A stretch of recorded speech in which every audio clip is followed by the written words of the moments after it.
الحمد لله رب العالمين. الحمد لله الودود الغفور.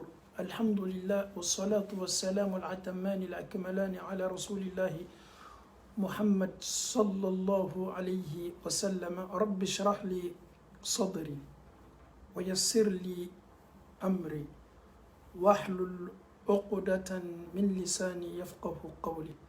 اللهم لا علم لنا إلا ما علمتنا إنك أنت العليم الحكيم. يا معلم إبراهيم علمنا ويا مفهم سليمان فهمنا برحمتك يا أرحم الراحمين. اللهم لك الحمد كله ولك الشكر كله وإليك يرجع الأمر كله علانيته وسره.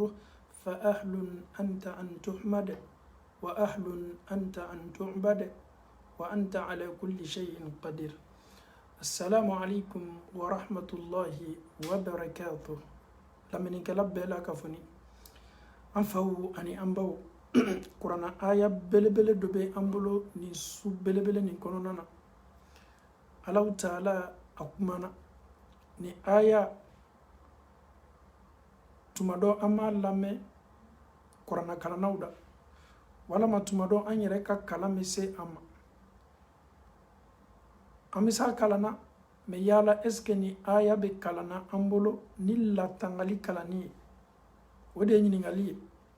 an bɛna don ni aya la an bɛ kuranna dayɛlɛ ka ni aya fasari ɲɔgɔn ye ka ɲɔgɔn hakili lajigi dɔɔni. الله تعالى أعوذ بالله من الشيطان الرجيم. بسم الله الرحمن الرحيم. يا أيها الذين آمنوا اتقوا الله ولتنظر نفس ما قدمت لغد واتقوا الله إن الله خبير بما تعملون.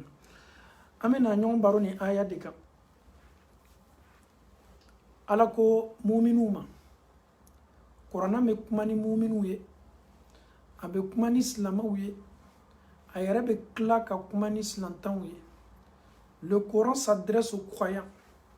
Le Coran s'adresse aux musulmans. Le Coran s'adresse à même quelqu'un même qui n'est pas musulman. Mais dans ce passage-là, Allah subhanahu wa ta'ala, il s'adresse uniquement qu'aux mu'min, qu'aux croyants. Ni aya ni Allah ta'ala kanime ka kuma ka nyasi mu'minu dema. Mu'mini joyoro kabo Allah ta'ala bara. Place babe muminu bolo Allah ta'ala bara kuma kana Qur'an la ni Allah ba fo abanya si muminu de ma ne de mumini ya différencier en islamaya wala ma ni jugubere. Il faut être un croyant sincère. Il y a des versets coraniques qui sont adressés uniquement aux croyants. Allah ka Qur'an aya dobe olu nyashini te ma fo ma minu ka limanya sabatini be. Sinon le Coran an nana le kana adamadenw lakunu ka adamadenw lasilan ka adamadenw lasawa. mais kuranna aya bɛɛ n'a fɔ mɔgɔ kuranna aya bɛɛ n'a fɔ waati a bɛɛ fana n'a fɔ yɔrɔ k'a lata maaw ma. donc ni aya la Allahu ta'ala kɛlen bɛ k'i ɲɛsin jɔ ma muminu a ko ya ayyuhal ladhina amanu aw minnu limaniyala ne Ala ma ka limaniya di kitabuw ma ka limaniya ne Ala ka mɛlɛkɛw ma aw ɲɛ t'o la ka limaniya cidenw ma ka limaniya kiyaman do ma ka tila ka limaniya latigɛ hɛrɛma ani latigɛ juguma ma Ala kan bɛ aw de ma. Ala ko k'aw ye silan Allahu ta'ala ɲɛ walitanzur nafsun ma qaddamat ligad ko ni kelen kelenna bɛɛ ye ɲɛsigili kɛ k'a bila i yɛrɛ ɲɛ i ka sini kiti la. adamaden bɛɛ ye mafilɛli kɛ bɛɛ ye labɛnni kɛ bɛɛ y'i yɛrɛkun madɛmɛ bɛɛ y'i sigi ka taa se do ma.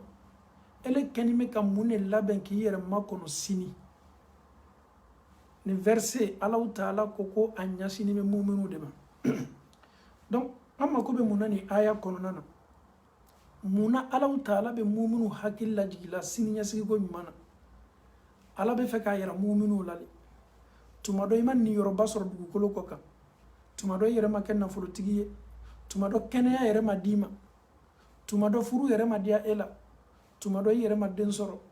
mais Allahu ta'ala k'i ma ɲɛsigi ɲuman min ka kan ka kɛ i ma waso ye o de ye min bila i yɛrɛ ɲɛ. i ma sa fɔlɔ i ye ɲɛsigi min kɛ k'i yɛrɛ makɔnɔ. donc an ye nin yɔrɔnin lamɛn kosɛbɛ. waltanzuru nafsun ma qaddamat li ghad. Ye mun kɛ k'i yɛrɛ ɲɛsigi mun de kɛni bɛ k'i makɔnɔ sini. Alahu taala banna ko wattaqullaha k'aw ye silan Alahu taala ɲɛ. Inna allaha khabirun bima ta'malun. Alahu taala de ye dugure mansa ye an ka kɛwali bɛɛ la ka fɔ nin na. An bɛ baara ma k'a kɛ Alahu taala b'a bɛɛ kalama. Ni aya bɛ mumini bila baara sɛbɛ kɛli de la. Ni aya bɛ mumini madɛmɛ ka se ka baara labuliya ka dɔ fara ka kɛwale ɲuman kan ka da kan Ala yɛrɛ ye mumini lasu k'a ye ɲɛsigi ɲuman kɛ k'a yɛrɛ makɔnɔ. A ye base a ka sini ɲɛsigiw kan. N ye du dɔ, n ye so sɔrɔ, n ye nafolo sɔrɔ, n bɛna nafolo di n denw ma. Ala ko ko e yɛrɛ kɛni bɛ k'i yɛrɛ ɲɛsigi min na i y'o lajɛ. Bilan jumɛn bɛ ne ni e bolo o de ye bi an ka sujet ye. Jane bilan jumɛn b'i bolo i bɛ compter min kan kiyama don. An faw ani an baw bolomala jumɛn bɛ aw fana bolo kiyama don ko ne ni aw kɛni bɛ ka waso Ala ka sɔrɔ an ma sa fɔlɔ. O de ye ɲininkaliba ye. Adamaden yɛrɛ bɛ se i kali la ka Alahu taala matara ka bɛn i ka baara ɲuman ma. Kanbere saba min donna kuru la a bɛɛ y'i dama kasi a ka baara ɲuman de la. Ala sɔrɔla ka kuru dayɛlɛ o bɔ la. Mais ne ni e bɛ se bi an dama kasi la an ka baara ɲuman jumɛn na. Si nous avons des problèmes en implorant le pardon de Dieu, et qu'est-ce qu'on peut dire Dieu vraiment n'a sɔrɔ ne ma nin k'i Ala le kosɔn Ala ye n bɔ nin na. Est-ce que bi anw bɛ se kala kuma sugu la wa ka Ala dali ka bɛn an ka baara ɲumanw ma. Ala n'a ma sɔrɔ k'a fɔ ne ka karama sera dɛmɛ ile Ala de kosɔn k'a kɛ ile Ala de kosɔn ile Ala ɲɛsiranya de kosɔn. Ala i kana ne to nin kɔrɔnafili la. Mais aujourd'hui problème bɛ an kan mais an tɛ se la Ala welela ka fara an ka baara ɲumanw kan. Peut-être sika yɛrɛ bɛ anw na an ka baara ɲumanw la. Et madame ni anw tɛ se an kalila walama Ala dalila ka an ka baara ɲumanw kan kiyama yɛrɛ ta bɛ gɛlɛya ni bɛɛ ye. Exemple fitini de tɛ fɔlɔ dunuya. Et tu as un sérieux problème. Et tu as des œuvres salutaires, tu as fait de bonnes actions. Et pourtant, on peut demander à Allah subhanahu wa ta'ala en se focalisant sur ces bonnes œuvres. Dieu n'a sɔrɔ ne ma nin kele Ala de kosɔn. Ne bɛ kɔnɔnafili min na Ala mi dali ye n bɔ kɔnɔnafili la. Mais anw yɛrɛ tɛ se la k'an ka baara ɲumanw ta bi ka an sidi an ka baara ɲumanw kan ka Ala ta'ala dali. Mais cela veut dire qu'on a déjà fait notre propre bilan. Parce que Kiyamata Kabuni Nibé. Mais dans ce bas monde-là, moi je ne peux pas demander à Allah subhanahu wa ta'ala de m'aider en me focalisant sur ce que j'ai fait. Mais ce que j'ai fait même là, si ce n'est pas correct, ce n'est pas propre. Musobi kali adenka. Musobi kali akafurula adenka. Na sorne ka ifa dala sosolongele ndem ni bola fo ikana kila. Ali bi muso tesela ki kali. Furu kononana. Kona ka sorne ka nche wala ma ifa dalam na longele si. Ndenta fo itila. Mais bi yɛrɛ an si tɛ se l'o la a bɛ komi an yɛrɛ bɛ an ka résultat dɔw lɔ yan fɔlɔ ka sɔrɔ an ma se Alahu ta'ala bara ele yɛrɛ b'i yɛrɛ dɔn parce que i b'a dɔn k'a fɔ i tɛ se kalila Ala la ka ban ka i ka baara ɲumanw ta k'a yira ka Ala la ko Ala y'i ma dɛmɛ o nɔfɛ c'est clair et net nin ye général de ye an bɛɛ ta don a bɛ boli bɛɛ de kan n'o tɛ maaw tɛmɛna n'olu bɛ don kɔnɔnafili la ni kɔnɔnafili bɛ na o ma o bɛ miiri o bɛ min kɛ o bangebagaw ye Ala n'a sɔrɔ ne ma n bamuso ɲaji cɛ Ala n'a sɔrɔ ne ma n bangebagaw ladon n fa ni n ba Ala ne kana to nin problème la certes a ka baara kɛ o de kosɔn a continuer a ka baara ɲuman kan a tun bɛ madɛmɛ min kɛ a fa n'a ba ye a tun b'a ba la don min kɛ a tun b'a fa la don min kɛ ale yɛrɛ b'o dɔn o kamalen saba min donna kuru la a dɔ y'o de fɔ komi kuru datugula an ma an tɛ se bɔlanya si ma maa tɛna na ka na an sauver ka bɔ yan fo an yɛrɛ ka baara ɲuman an ye miiri an ka baara ɲuman minnu kɛ komi an m'a fɔ an ka julakan na cogo min ko bɛɛ b'i ba bolo bɛɛ b'i ba bolo bi an bɛ kuru o kɔnɔ kuru datugula an bɛɛ ma an bɛ se bɔla cogo di comment on peut sortir ah qui peut nous attendre. On n'a pas de téléphone, on n'a pas de portable. Nous sommes enfermés ici. Il faut invoquer Dieu en se focalisant sur ses œuvres salutaires. Le premier, il a pris la parole. Il dit, Dieu, je vais mes 2 parents. Je leur apporté à manger. Nele tu meta dumuni ta kana di mfa ni mbama. Meta nono ta kana doma. Wati be mfa ni mba tunte kongo nyene. Ni kongo tunyo mina doron ne beta dumuni ta kana. Londo ntala mfa ni mba ka dumuni ta yoro. Menas lala tumado kodo yembali. Meme segi wati mina mfa ni mba sunogola. Nana soro mfa ni mba be sunogola. Nono be mbolo dumuni be mbolo. Nte fe ko lawuli o ka sunɔgɔ la nte fe ka mfa ni mba tɔɔrɔ ne yɛrɛ b'a dɔn kɔngɔ b'o la o sunɔgɔ la o mɛnna ma kɔnɔ na ne dun bɛ taa o ka dumuni d'o ma waati bɛɛ mais bi n tola kɔfɛ n tola retard la o bɛ kan ka sunɔgɔ qu'est-ce que je dois faire je dois les réveiller n y'o la kunu sunɔgɔ la non ni o don kununa sunɔgɔ la ka sɔrɔ ne tɛ yen ne bɛ sunɔgɔ la kɔngɔ b'o min na qu'est-ce que je dois faire et ce dernier il a décidé de se tenir debout, de rester là-bas à l'onimé, qu'on a fani à baoulila wati minabe nono doma, ale ya yere bali sunoma, ale ya yere bali sigilima, a jola ni jojo la fo a fana baoulila wati minabe nono doma ko nono. Ako ala na soro ne maninke ile ala nyasranya de koso, ni ne maninke ile ala de koso, aye ni fo kanifo ale be kanga kuma ala sina ka kuru jenge doni ka kuru daele doni. Parce que aye bara nyuma do kofo aye min ke ala yere koso aye ala dali ka kla ka bara nyuma exposé ka bla ala uta ala nyakoro ala nasoro ne manin kele ala de koso donc ala ye kuru daele les 2 autres là faut fana ye miri o ka bara nyuma donc imaginons toi qui est aux États-Unis ou toi qui est en Espagne ou en Italie en Belgique en France en Hollande un peu partout dans le monde entier. Si nous nous retrouvons dans ce genre de situation, nous sommes coincés dans un endroit. On dit à chacun maintenant, Beyi Djidjaka, Imiri Kabara Numa Doma Eka Minke Ala Koso, pour que Ala Ihina Anna Kabembara Uma, Ayambo Kololo ni Koronafili ni Torayala. He, Abena Beleade. Abena Belea. Donc, moi, Flami Fanantola, Olu Flafanamena Kuma. Baby Tale Fode. Parce que kelen kumana kuru dayele la doni fo an fla fana ye bara nyuma do le kofo pour que ala ye an naboya me kan kuma min foni adama dem be ki yera lo be ki ka jugement long ka sori ma se kiyama yere folo ba ni yoro de la e ka kan ka miri e be miri muma parce que ni ki be miri be na miri ka juguma ne ma o le na ka problème ni ah vraiment j'ai été chez un charlatan j'ai été chez un marabout. Est-ce que Allah va me pardonner? Automatiquement, elle était se mirle ka baranyuma parce que eka tienu de kacha. Mais les 2 autres, ils vont parler. Tof là ni mena kuma. Quel est ton code? Allez benoche de wala male balma cha dendo tu muso do tu male bara. Akan la mara kono nana. Demuso ni diala le kadiaye. Ale lebe demso ni ka kobe ale yere nana jarabi demso la aya la nyini ko kobe do ani demso ke demso ko mislana ala nye demso ka ala ko fo aye daso ani demso mani demso flan la koloniala il veut sortir avec la fille mais demso ko ala ntoy ala ko son à cause de Dieu le monsieur ala ko ni a marqué ko jugu akokulo nyini ntoy ala taala ko son il a abandonné à cause de Dieu. Abandonner l'acte à cause de Dieu. Quand lui il a dit ça net là, kurusina ka djenge doni ka boma. Parce qu'à kakodoto et Allah ta'ala koso. Je sais que tu peux le faire. Le boulot que tu aimes là, que ce boulot là ne remplit pas les critères que l'islam nous demande. Et si tu laisses ton boulot à cause de Dieu, Allah n'a soro nema meshi fere dabla et Allah de koso. Allah n'a soro nema meshi do dabla et Allah de koso. Allah n'a soro nema dolomin dabla et Allah de koso. Allah n'a soro nema sutra taile Allah ta'ala de koso.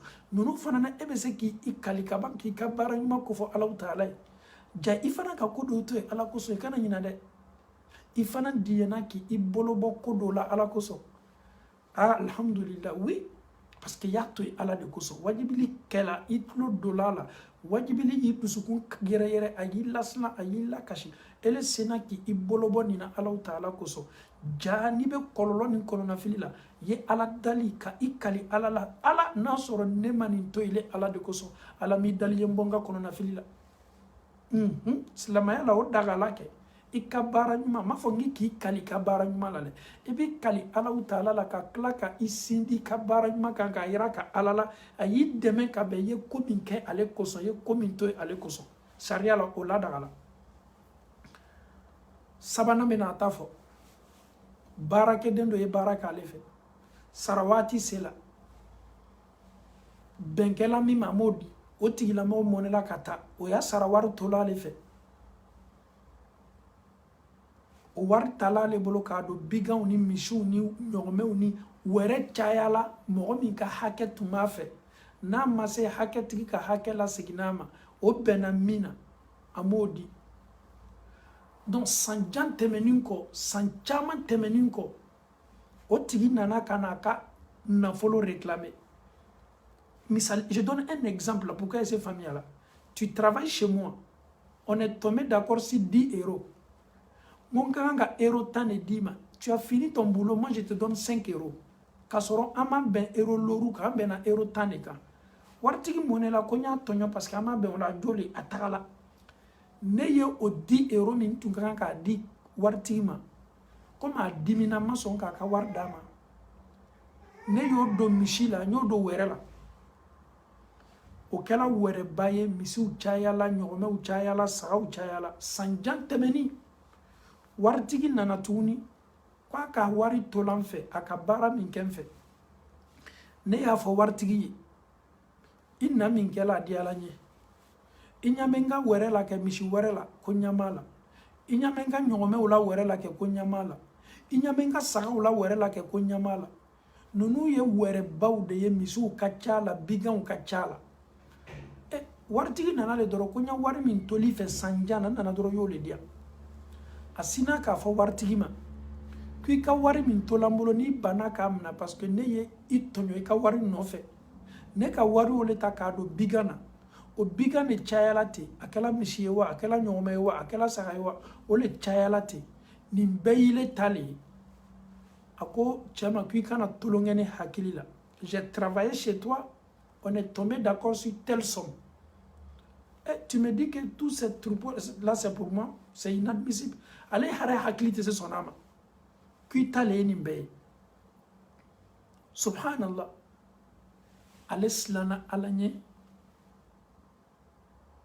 bɛ jɔ dɔɔni ni nin kisa ye nin ɲɔgɔnna bɛ ne ni e sɔrɔ la waritigi nana ka na a ka wari kalifa ne jane la waritigi nana ka na a ka wari kalifa e isa la ko ye n ka wari kɔrɔsi y'a latanga y'a garde ni mako sela ma n bɛ n'a ta a k'a di ma ni mun ye ko i y'a ka wari sutara k'a ka wari protege k'a ka wari latanga ele bɛ sin dɔrɔn commerce dɔ bɛ f'i ye dɔrɔn i bɛ sin ka waritigi ka wari ta k'a don commerce o la parce que waritigi t'a kalama a lala e dalen k'a ka wari d'i ma ele ka o don marchandise la ele ka tɔnɔ sɔrɔ i ka nafaba sɔrɔ mais waritigi ma wari di e ma k'i y'a labaara a ko le k'i ye wari garde ele kɔni ka wari ta ka wari don ko dɔ la i m'a fɔ waritigi ye est ce que e k'i yɛrɛ ma ɲininka k'a fɔ i kɛni bɛ ka wari min labaara ni a tɔnɔ ni a wariko ni a fɛn bɛɛ est ce que e b'a dɔn k'a fɔ ko waritigi le ka kan ka autoriser fɔlɔ n'o tɛ e ta tɛ nin wari ye est ce que e b'o kalama monsieur Diané vas-y doucement avec nous je reprends Yaya est venu voir Issa. Yaya est venu voir Adama. Je prends l'exemple si Adama parce que j'ai trop pris l'exemple si Issa. Yaya dit à Adama, Adama, faut garder mon argent. Adama dit à Yaya, il n'y a pas de problème. Faut bien garder mon argent. Il dit, il n'y a pas de problème. Yaya part, Adama prend l'argent de Yaya, il met ça dans la marchandise. Et pourtant, Yahya, il n'est pas au courant. Lui, il est en train de faire le business avec l'argent de Yahya. Et pourtant, Yahya n'est pas au courant. Aujourd'hui, Adama, il a eu beaucoup d'argent maintenant. Et pourtant, c'est l'argent de Yahya qu'il a pris pour travailler sans que Yahya ne sache. Mais lui, il oublie quelque chose. Il ne sait pas que l'argent qu'il a pris pour travailler là, ce n'est pas pour lui. Oui, c'est pour qui? C'est pour Yahya. Ce n'est pas pour Adama. Adama, ta ye dɔrɔn k'a kɔrɔsi. Mais ni Adama ka Yahya ka wari ta, a m'a fɔ a ye. A m'a fɔ a ye. Non seulement janfa lo, non seulement tɔɲɔli lo, non seulement i halala tɛ, n'a yɛrɛ ko k'i bɛ se ka n ka wari labaara, ni ne mako sela ma waati min na baasi t'a la. Sarati kan de b'o ye dɛ. Walama i y'a labaara, ni ka tɔnɔ min sɔrɔ, an bɛ tɔnɔ latila, o fana ye saratu kan dɔ ye. Mais mɔgɔ k'a ka nafolo, an tɛ tiɲɛ fɔ ɲɔgɔn ye dɛ, an faw ni an baw. Kiyama bɛna gɛlɛya dɛ. Kiyama bɛna gɛlɛya. Kiyama bɛna gɛlɛya dɛ. Kiyama bɛna gɛlɛya yɛrɛ. Et puis a ko sugu ɲɔgɔnna kosɔn, i bɛ maa ka nafolo ta k'a don i ka marchandise la, a t'a kalama, nafolo bɛna ka na cɛ i bolo. Nafolotigi bɛ sen n'a bolo don a ka nafolo kɔ, nafolo tɛ yen. Ala kɛra dɔ ye hadisa dɔ kofɔ an ye. Kira ko sallallahu alaihi wa sallam, ayatul munafiq thalatha, ko munafiku tɔgɔmasere ye 3 de ye. N'i y'i ka lananteya d'a ma, ka karifa d'a ma, ka fɛn dɔ d'a ma k'a y'a latanga, khana, a b'i janfa.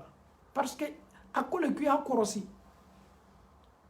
Munafikuya tɔgɔmasere 3 dɔ la kelen y'o de ye. Maa min dalila ka fɛn dɔ d'i ma k'i y'a kɔrɔsi, k'i y'a kalifa, k'i y'a garder, k'i y'a latanga, ele bɛ tila k'o tigilamɔgɔ janfa. Kira ko n'i ye maa y'o kɛ la, ko munafikuya tɔgɔmasere don.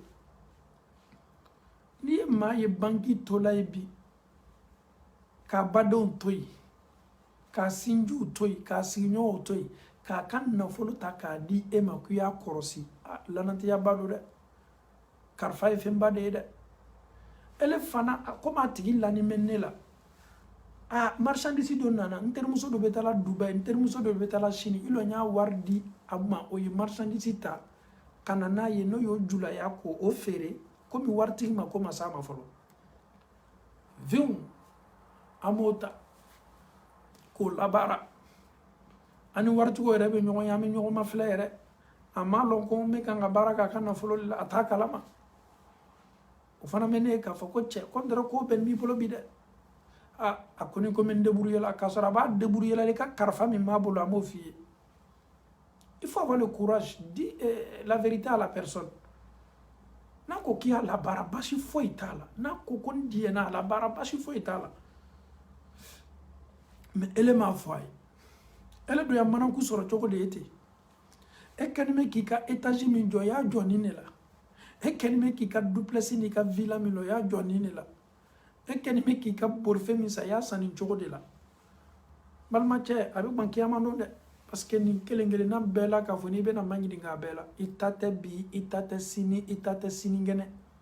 Karifa don, lananteya don. Ni karifa tun dila Ala kɛra ma sallallahu alaihi wa sallam cogo min na, i y'a d'a ma fasi min na, i bɛna sɔrɔ o de la. Ala t'a yɛlɛma. Kira tun bɛ maaw ka walifɛnw latanga, maaw ka kɔrɔsi fɛnw a tun b'a kɔrɔsi, a tun t'a utiliser, a tun t'a bolo don a la parce que i t'a dɔn k'a fɔ ko fɛntigi mako bɛ s'a ka fɛn ma fo n'i y'i bolo don a la waati min. Adamadenya ka bon dɛ. An bɛ maaw dɔn, olu ya wari tun karifa, an y'o kumaw to yen, subhanallah. Ba ni adamaden, ni Ala ye adamaden ka karifa minɛ a la, k'a tɛ bɛn tuguni. An ye kumakan dɔw fɔ, an y'a tigi ka ɲumanyaw fɔ. Wari ye fitinaba de ye. Wari muskilaba de ye nafoloko ye. N'a dil'i ma k'i y'a kɔrɔsi, n'a dil'i ma k'i y'a latanga, i jija dɛ, i ye kɛ ladiri ye. Ala yɛrɛ ɲɛ m'i la, waritigi fana y'a ka jigiya belebele da i kan. Donc an bɛ Alahu taala dali k'a faamuyali ko nɔgɔya an bɛɛ la k'a fɔ ni Ala m'o kɛ la. An bɛ taa n'an ka sura ye. Aw ye hakɛ to.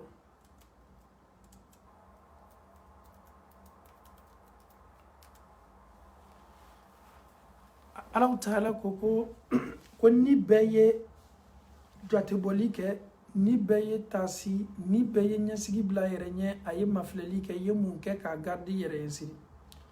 ala ko kanye sila ala nye alele dugure masaye anka kewali bela kafonina Allah ta'ala bana kodi wala takunu kalladhina nasullaha fa ansahum anfusahum ko au kana ke komi mau nasullaha ma munina na alako ko to nyana mayala ulu ma don ka foko alabe ko to nyana mayala oyo hakli bo alako ko to nyana mayala oyo keta uke oyo fota ufo oyo diana ko uke o mata sika fo londo bina alabe nyoya nasullaha ala kana neni eko chamada niye madu ye dukolo koka olu laninte ala kola nasullaha olu yo yer la nyina olu nyina na ala ko chez eux Dieu n'existe pas ala ko yere tetuye nasullaha o nyina na ala ko mami nyina na ala ko bena selike todi mami nyina na ala ko bena sundo todi ka jakabo todi mami nyina na ala ko bena hijika todi nasullaha fa ansahum Allah ta'ala fana ye mun kɛ fa ansahum anfusahum ala fana y'o laɲina o yɛrɛ kun kɔ ni ɲinana ne ala kɔ ne Allah ta'ala fana bɛ ko labore i ka ele yɛrɛ bɛ ɲina i yɛrɛ kɔ i bɛ ɲina i ka danni kɔ i yɛrɛ bɛ ɲina munna ala y'i dan i bɛ ɲina o bɛɛ kɔ Allah ta'ala ko ko ulaika humul fasiqun olu ye maaw ye nunu ye maaw ye ni y'a mɛn ko tiɲɛnikɛlaw maa jugu ala kotalaw ala sɔsɔlaw tiɲɛnikɛlaw de ye ninnu ye o ɲinana ala kɔ ala fana y'o laɲina o yɛrɛkun kɔ o misaliya ye mun ye bi jamana dɔw bɛ yen ala ko tɛ se fɔla ye n'i ye ala ko fɔ dɔrɔn olu bɛ bɔ i kɛrɛfɛ le vous croyez à ça chez eux Dieu n'existe même pas le fait que chez eux Dieu n'existe pas Allah même les a fait oublier même pourquoi ils ont été créés. Chez eux, après la mort, c'est fini. Quand tu leur poses question, mais qui est ton Seigneur? Il te dit, mais est-ce que même il y a un Seigneur même? Non, nous sommes nés comme ça, on grandit comme ça, la mort peut nous prendre comme ça, on peut quitter cette vie-là comme ça, il n'y a pas à faire de Dieu, il n'y a pas de jugement, la tombe, la vie, ça, chez eux même ça n'existe pas. Le fait qu'ils ont oublié Dieu, ils se sont oubliés eux-mêmes aussi. C'est comme ça. Mais lorsque un croyant, raison pour laquelle le début de ce verset-là, ni aya damna, Allah ta'ala yokumaka nyasi muminu dema. Parce qu'à donc à fo mumunu ba donc à fale alabe. Mumunu liman yanime ale alama, o liman yanime melekauma, o liman yanime jikitabuma, o liman yanime latigema, o liman yanime Allah ta'ala kama sayama sika fo itala. Okoso aya ni menyasi olulema. Aya ni tenyasi mauma nasullaha maamunu ɲina na ala ko dɛ ka ɲina ala ko ka ɲina ala ko fo a taala se niveau dɔ la olu yɛrɛ bɛ ala taala de kɛlɛ an ye an balima dɔw ka intervention lamɛn c'était un débat entre les musulmans et les chrétiens il y a un comme ça il est là il se met à insulter Dieu avec ala neni ka ala neni chez eux les musulmans sont égarés. Une religion même qui est déjà égarée. Donc le prophète Mohammed sallallahu alayhi wa sallam, il ne croit même pas à Mohammed. Le nom de Allah même là, ça les dérange. Ni nous do ka Allah saboté ignene. Ni liman ya bati le bi yere magniga. Est-ce que Allah ko yere tué? Parce que qu'au côté Jésus, le Père, le Fils et le Saint-Esprit, au loup l'anite là. L'appellation même Allah, chez eux même, c'est comme c'est de la comédie. Quand Fodoroko Allah au loup fait, on dirait tolone quoi. Ça dit, c'est 10, mais les musulmans, ils n'ont rien dans la tête. Qui est Allah là? Allah, Allah. Donc, Allah koko, on kana kekomi moro, nasullah, moro mounouna na Allah ko. Est-ce que neni ebese na Allah ko? Nous sommes musulmans. Le nom de Dieu, Allah, il nous a dit son nom, son identité dans le Saint-Coran. Allahu la ilaha illa huwa al-hayyul qayyum. Son identité dans le Saint-Coran, Qul huwa Allahu ahad.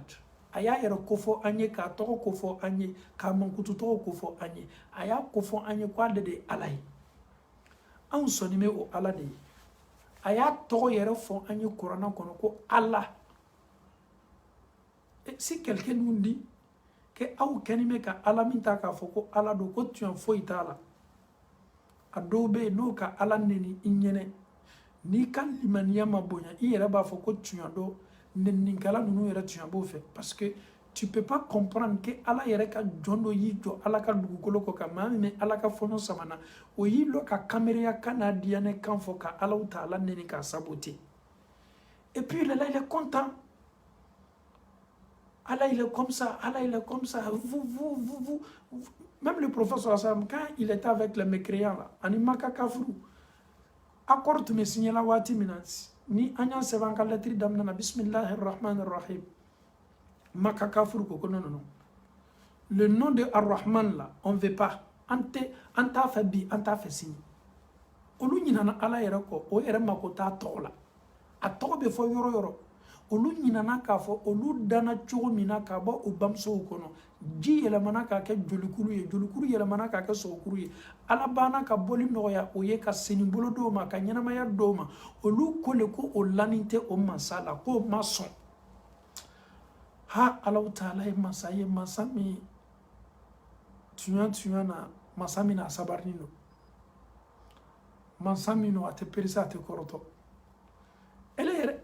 ele yɛrɛ k'i yɛrɛ ye adamadenya la le mansa min k'i dan k'i kɛ adamaden ye ka sinibolo d'i ma ka kuma nɔgɔya e ye ele ma masa foyi kɛlɛ fɔ o masa ko tuɲa yɛrɛ t'o masa ko la ko fɔ muhamadu ye arrahman boyile ko ni k'a ye k'a fɔ kɛlɛ b'o ni muhamadu cɛ sɔrɔ sallam a ma sɔrɔ nin bɛ tɔgɔ min fɛ o le ye ten muhamadu ko k'olu y'o ka jɔnw ye ka o to yen ala kelen pe le kosɔn tuɲa na olu tɛ se diɲɛ ma o yɛrɛ fana tɔgɔ min tun ka b'o ye o don le tɛ alahu ani arrahman n'o tɛ sɔn muhamadu n'i ye fɛ an ka fɔ ka bɛn sɛbɛn min n'an kɛtɔ fɔ ka bɛn kɛla an ni aw ni ɲɔgɔn cɛ an ye kɛlɛ bɛn ka bɔ an ni ɲɔgɔn cɛ san 10 maa min bɔla maka kana madina k'o to yen mɔgɔ min bɔla madina kana maka k'o to yen kɛlɛw ye bɛn ka bɔ mɛ sarati kan min sɛbɛtɔ an bolo aw kɛni bɛ ka sɛbɛnni fɔlɔ min sɛbɛn a daminɛ na anw tɛ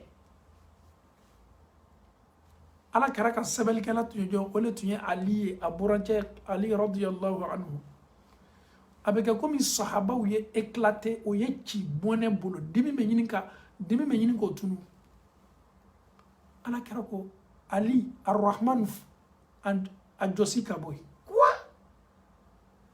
ka ala tɔgɔ nettoyer jɔn kosɔn adamaden kosɔn adamaden sen ni bolo sahabaw ko non c'est inadmissible hakili tɛ sɔn a ma an tɛ diɲɛ a ma ala kɛra ali ko le ko wallahi n tɛ sɔn a ma ala kɛra sɔsɔ mɛ a tɛ fɛ ala kɛra ye dugumafan ta kafiru ye masa min ka san ni dugu dan ka san bili an kunna ka dugukolo fɛnsɛn an kɔrɔ ka kurubaw bila dugukolo kɔ kan an b'ale le ka fɔɲɔ samana ale le ye an bɛ segin ka taa ale le ma o masa tɔgɔ ko an y'o bɔ yen adamaden kosɔn aw ye sahabaw ka réaction lajɛ chez eux vraiment ko sugu nin bɛ adamaden fari ban nous sommes musulmans alhamdulillah anw ye silamɛw de ye anw lani bɛ ala la munna ala tɔgɔ nin bɛna bɔ yen anw bolo kafiru kosɔn ala kɛra y'a ye k'a fɔ ali détermineni bɛ k'a tɛ tɔgɔ nin bɔ yen ɲasi ma kafiru kosɔn kira yɛrɛ k'a bolo senima a tigɛ senima a k'o lajigi sɛbɛnnikɛ fɛn kan ka ala tɔgɔ effacer ka bɔ yen ka ala tɔgɔ ɲɔni ka jɔsi ka bɔ yen jɔn ye danfɛnw kosɔn o ko k'o tɛ sɔn o ma lala mun kosɔn olu yɛrɛ bɛ taa ka taa pierrew ta ka taa faraw ta k'a lɛsɛ k'a kɛ jo ye olu yɛrɛ ka ala min labɛn jɔ ko o lanimɛ o de la o bɛ taa tu kɔnɔ wa kɔnɔ ka taa yiri tigɛ ka na k'o ka jow labɛn olu yɛrɛ bɛ tila ka sujudu kɛ o ka jo min ye o bolo ye min labɛn o le ka di olu ye ka tɛmɛ masa min y'olu dan ha kɔnɔna filiba de ye ten jo wo a jo yiri wo a min labɛnna ka bɔ fara la wa a min labɛnna ka bɔ yiriw la wa ka fara aw yɛrɛ kan aw bɛɛ ye alaw taala ka danfɛnw de ye jɔnw de ye aw bɛ tila o la fana aw jɔnw ni ɲɔgɔn cɛ aw bɛ ban fana ka fɛn dɔ labɛn aw yɛrɛ bolo ye min labɛn ka tila fana ka o bato ka ɲina alaw taala kɔ ha nin jɔyɔrɔ la ne ni e ye Umaru lajɛ a joli bɛ kan ka mankan bɔ Al-Faruq subhanallah nin kisa yɛrɛ laban yɔrɔ la cɛ min tun bɛ kafuru ka sɛbɛlikɛla ko Suhail ko tola dɔrɔn ale dencɛ sina ka bori kana ka bɔ Maka ka bori kana kana a yɛrɛ firi silamɛw kan ne ye silamɛ ye cɛ ko non Muhammadu n tɛ diɲɛ an ma sɛbɛli damina fɔlɔ dɛ mais ala kɛra ko ni dencɛ nana fara an kan alhamdulillah a ka choix don ko non ko ni silamɛw ma dencɛ nin lasigi olu kafuru ma ko fɔ ka bɛn tɛ yen non shetana tun bɛ sila bila cɛ min ye o sina ka mɔnɛ Umaru kira mɔgɔ le bɔla Maka k'a natɔ farala an silamɛw kan anw don ni Maka kafuru le bɛ kɛnɛ nin kan yan ka fɔ ka bɛn papier sɛbɛn an ni ɲɔgɔn cɛ Hudaybiya kɛnɛ kan kira an tɛ se ni livre la ten non hali n'a den de mais ni den ye anw ne choisi a ye ala kira ko k'an ye sabari subhanallah kira ko k'aw y'a dencɛ lasigi o ma dencɛ bɛ lasigi la dencɛ kumakan lajɛ ala silamɛw aw bɛ sɔn ka ne ta tuguni ka ne lasigi n faw ma wa kafiru ma Makakaw ma ne do ye nin waati ɲuman laɲini n ko kana don Muhammadu ka diina la a bɛ kan ka nin fɔ a bɛ tɛmɛna Umaru la Umaru mɔnɛni bɛ parce que cɛ min bɛ Umaru ye a ma sablan lɔn a ma munafikuya lɔn a ma hypocriteya lɔn ale kole ko n'a gbɛni ni an y'a fɔ n k'a gbɛni no n'a fini no a fini no silamɛya ni nin tɛ bɛn k'a sɔrɔ Umaru ɲinana k'a fɔ ko ala kɛra kɛnɛ bɛ ka nin kɛ ka bɛn kundo le ma subhanallah Umaru ko ya Rasulallah ala kɛra e de m'a fɔ ko an bɔtɔ le ka taa umura kɛ wa ko wi ne de y'a fɔ mais munna ninnu bɛ anw bali doli la Maka ala kɛra est ce que anw ne tɛ tunya kan wa est ce que tunya tɛ anw ne bolo wa ala kɛra ko Umaru ma ko tunya bɛ anw ne bolo munna anw bɛ sɔn ka dugumala ta kafuru kosɔn ka majigi ta kafuru kosɔn ka diɲɛ o ka ko ninnu ma a taala ka taa Abubakar fana ma ɲininka Abubakar ala kɛra m'a fɔ ko n'an bɔla k'an bɛ don Maka ka taa umra kɛ wa ko munna ala kɛra bɛ diɲɛ kafuru ka proposition ninnu ye tunya tɛ anw ne bolo wa anw ne tɛ tunya kan wa munna anw bɛ dugumala ta kafuru kosɔn kafuru ye Abubakar ko a ma ko ala kɛra tɛ ko foyi kɛla a kunfɛ parce que o tun bɛ ala kɛra dɔn kosɛbɛ ale ka komina cogo ni Umaru ka komina cogo différence dɔɔni tun b'u ni ɲɔgɔn cɛ ka d'a kan adamaden bɛɛ ni tempérament don hali ala kɛra ka saya don sallallahu alaihi wasallam Umaru nin ko warala Umaru ma ko n'a y'a mɛn maa maa da ko ala kɛra sala k'a bɛ o kun bɔ a kan na maa si kana fɔ ko ala kɛra sala a bonyana Umaru ma mais Abubakar ye kuma ta min kɛ a ko jamaw ye sabari a ko Muhammadu ye ciden ye komi ciden tɔw ni Muhammadu sala o bɛ kɛ sababu ye aw bɛ aw kɔsegi aw ka kafiriya kan wa aw m'a dɔn k'a fɔ ko cidenw kɔnna Muhammadu ɲɛ minnu sala wa n'a sɔrɔ mɔgɔ min kɛnen bɛ ka ala le bato ala de ye masa ye min tɛ sa maa min kɛnen bɛ ka Muhammadu bato Muhammadu sala bi dɛ Abubakar sina ka na ni nin kumakan belebele ye ka dususuma lajigi sahabaw dusukun na ka seniya lajigi o kan ka mafa lajigi tunya na o bɛ dususuma na donc Alahu Taala ko aw kana kɛ komi maa minnu ɲinana o yɛrɛkun kɔ ala fana o ɲinana ala kɔ ala tilala k'o la ɲina o yɛrɛkun kɔ an bɛ Alahu Taala dali ka ala yafa an ma ala m'o kɛla ka an kɛ baara ɲumankɛla ye k'an yɛrɛ ɲɛsigi sini an bɛ compter an ka baara ɲuman minnu kan o de ye an ka kɔfurufɔri ye o de ye an ka projet ye projet min ni a kɔ tɛ tigɛ o de ye an ka sani ni an ka diamants ye o de ye an ka trésor ye o de ye ko ye komi i sanni kɔ i bɛ sawa k'i ye fɛn kɛ k'i yɛrɛ ɲɛsigi mais n'i ye adamaden ye waati o waati a silannen bɛ saya ɲɛ tuma dɔ a m'a ka kaburu kɛ confort ye k'a yɛrɛ makɔnɔ ama ka kaburu climatiser ka yɛrɛ makono ama ka kaburu lawasa ka yɛrɛ makono aya ka dunuya le labɛn aya ka dunuya le labɛn aya yɛrɛ di dunuya de ma aye luxi le nata ka ɲina kaburu luxi kɔ jani adamaden bɛ luxi kɛ ka yɛrɛ ɲɛsigi yi ka kaburu kɛ luxi so ye k'i yɛrɛ makono Allahu Ta'ala kani me ka arijinɛ kɛ luxe Allahu Ta'ala kani me ka arijinɛ kɛ luxe ye cogo min k'i makono i fana ka baara ɲuman de b'a to i ka kaburu bɛ k'i ma luxe ye tuma dɔ maaw ɲɛnɛ k'a fɔ k'i lani bɛ bɔgɔ la mais a dɔn k'a fɔ k'i ka arijinɛ so fɔlɔ de i ka kaburu ye kira y'o fɔ an ye sallallahu alaihi wasallam a dɔn k'a fɔ ko n'a ma bɛn i bolo n'a tiɲɛn'i bolo i ka kaburu ye i ka jahanama so fɔlɔ ye kira ko ko kaburu ye arijinɛ nankɔ dɔ ye kaburu ye jahanama kɔlɔnjan dɔ ye donc n'a bɛn n'i bolo a dɔn k'a fɔ k'i ye i ka luxe kɛ k'i yɛrɛ ɲɛsigi n'a dun ma bɛn k'i to yan n'i sala i ye juguman de kɛ k'i yɛrɛ ɲɛsigi ربنا آتنا في الدنيا حسنة وفي الآخرة حسنة وقنا عذاب النار ربنا لا تزغ قلوبنا بعد إذ هديتنا وهب لنا من لدنك رحمة إنك أنت الوهاب صل سبحان ربك رب العزة عما يصفون والسلام على المرسلين والحمد لله رب العالمين